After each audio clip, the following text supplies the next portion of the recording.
Hi team, and welcome to Back Care Advent.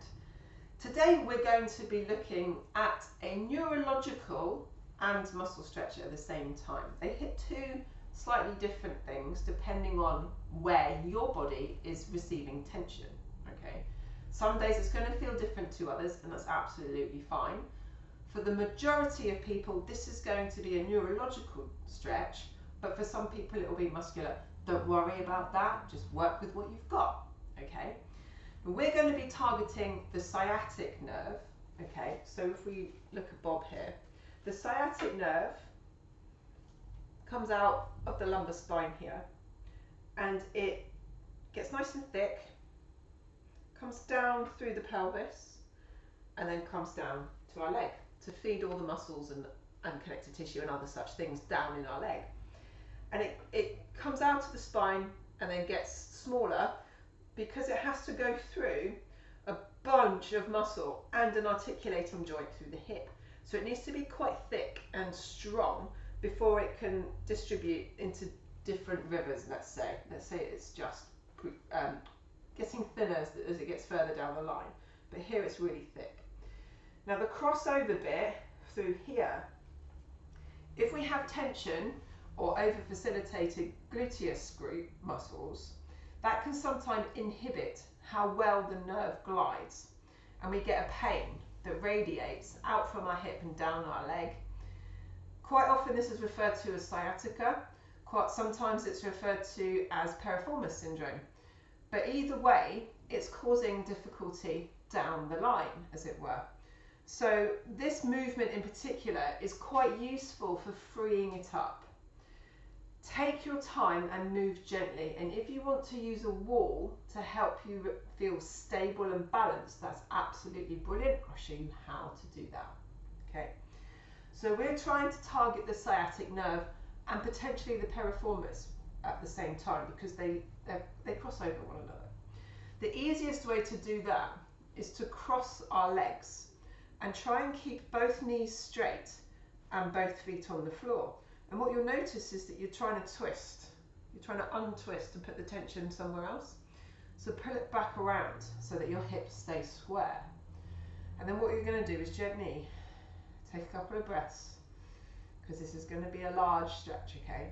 Tuck your chin into your chest and roll down slowly.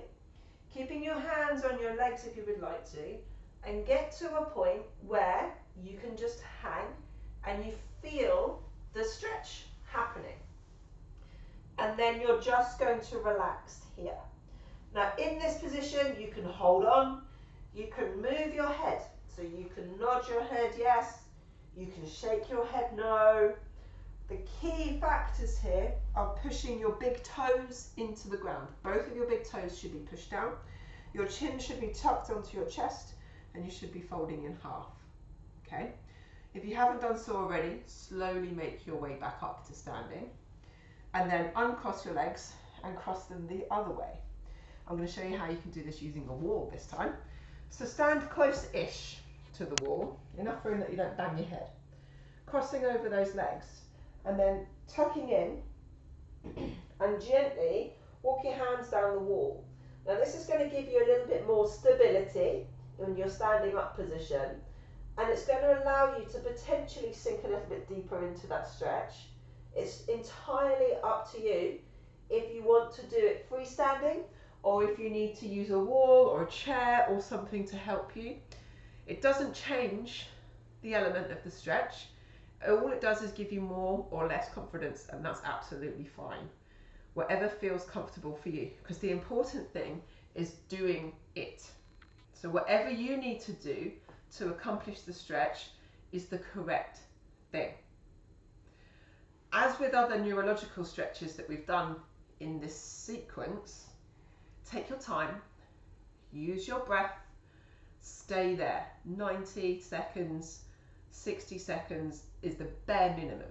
All right, 90 seconds is optimal.